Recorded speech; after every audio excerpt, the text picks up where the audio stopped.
Alright, hello guys, this is Slurpy176. I just wanted to do a review of my HFC Glock 17. This gun is a pretty good gun. I bought it from StrikeForceSports.net for $100. They're the place that's going to be opening up their new enhanced Super CQB field on Long Island. I wouldn't doubt it. They have good stuff that you should go down there and definitely check it out. They're in Deer Park. Well, anyways, this gun I got from them is, decent grade. It's not a KWA or Marui, but you get what you pay for, basically, I would say. It's not a flaw, it's just that it doesn't have upgrade parts. It has repair parts online, like you get them off e-bike. It's just you can't enhance this gun's ability, which you don't really need to, because it's pretty good. The upper slide, everything on the inside except for the loading nozzle and the spring rod, the guide rod, is plastic. Everything else, though, is metal, so everything inside is metal except for those two pieces. The frame is plastic. This trigger is actually a plastic. It was a little upsetting because it was plastic. Slide release, this is metal. Back plate is metal, and basically that's it. The only good thing about having all this polymer plastic is it's very light. I have, with a 50 round extended mag, which I don't have right now, and my flashlight, it only weighs about 2.5 to 3 pounds, which is really good considering it's a pistol that's, I don't know, decent grade. Well, anyways, they're definitely worth buying and looking at, because with the Glock crackdown, how they've been suing people left and right, if you find one, you definitely should buy one on the spot, only because it's like a trader collector's item. This will probably, if I didn't shoot this, I could probably sell it in a few years if Glock doesn't allow guns to be made from them, for about 300, just because they're hard to find. Well, anyways, onto the gun. This gun shoots approximately 330 FPS, but I recommend using 2.5s because it has a lot of power considering the way it shoots. I use 2.5s in it, and with its Marui style hop-up, it works really well. It has no trades at all. It's bare, as you can see. Not even anything where the Glock would be on the grip. They have a spider, their HFC symbol. And one thing I would like to mention is that the safety is under the, if you go to put a flashlight on, it's under the flashlight. I'm going to take it off. Yeah. So the safety is under the grip right here. You slide it back towards the trigger to go on and forward to turn off. It's not really the best safety. I don't like it because you have to dig your fingers in. It hurts your nails. But it's okay. When you put it on, you really put it on for storage. I never leave it on. Another thing is when you buy these, they simulate the real Glock. They'll say half cocked if its trigger will be halfway out if it's not cocked, and it'll go all the way out when it's fully cocked. That tends to wear down. Like mine doesn't do that anymore. This isn't cocked. It totally pulled the trigger, but it's still out. But you can't really complain. It's still a good gun. It's orange tip, I won't say. The newer models of them, like if you buy the Darkhawk or the smaller Glock 26 of their model, well, it's called like the G2. The orange tip is attached to like the outer barrel, but it controls the inner barrel. Some guys would say when they removed it, it ruined their accuracy, so I'm just giving you a heads up. You're probably better off painting it black. It does ruin the look, like the flush Glock look, but if you take it off, from what everyone says, it ruins your accuracy, fire performance. I skirmished this pistol, so I'm not going to. I'll show you how to field strip it, which is really easily. Just put it here.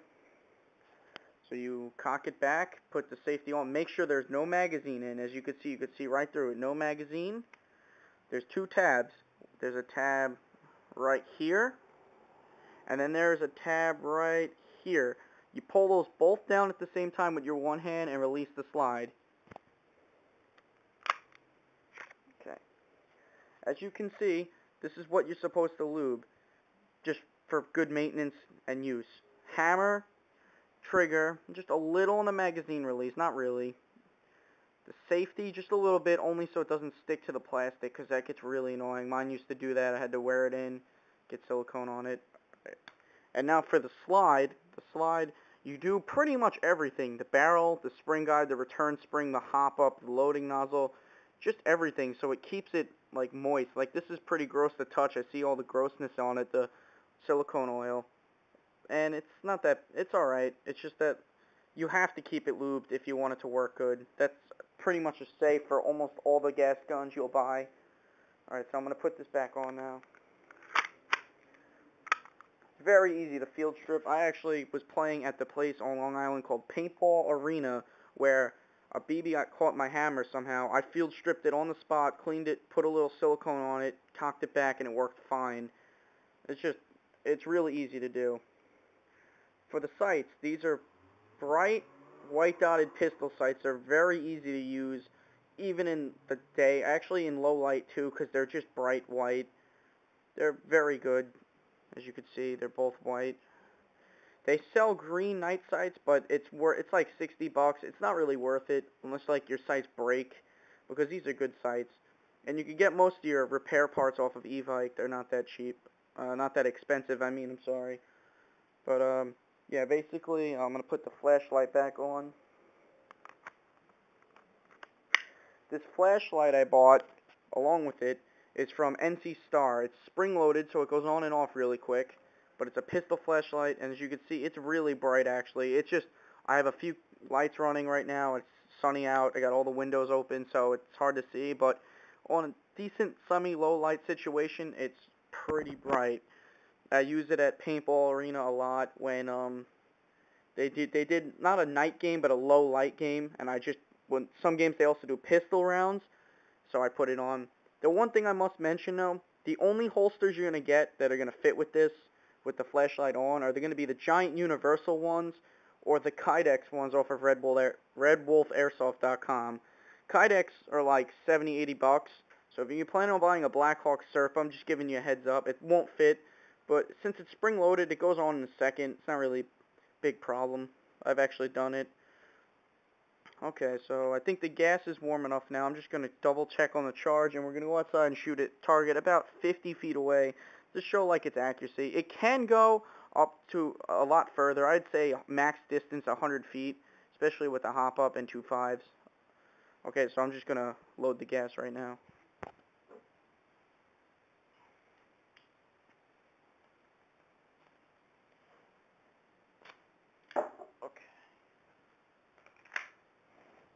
Okay, so this gun is all juiced up. It's ready to go. The magazines hold 25 rounds each. You can get them off Evike. They're $30. Pretty good gun. Decent prices. Just gonna set it down. Glock, baby.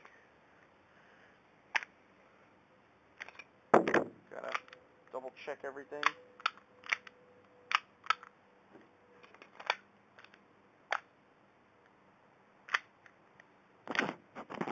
The one thing it's been jamming recently. I don't know why. I might just have to replace a few parts. No big deal. Yeah, that's what I said. First shot, jammed.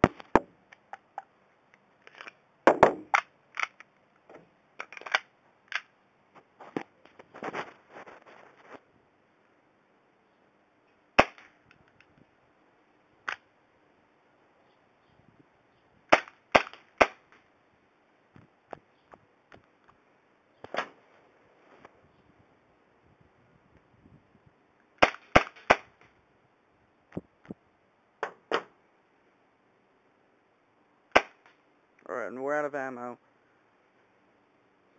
Come back inside now.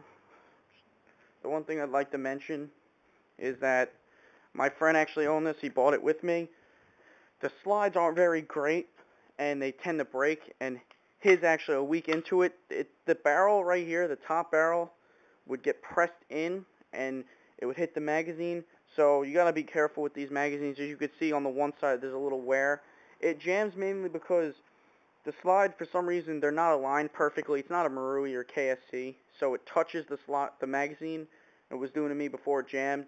Just in the firing test before, though, when I was testing it, it was working fine. So it hasn't messed up with me at a skirmish or a game yet, so I had no problems really. But its accuracy is amazing. This gun is very accurate for a pistol. I'm surprised it's not a higher price. Okay, so that's pretty much it. If you have any questions, just comment. I'd be happy to answer them about the HSC G17. Alright, see you later, guys.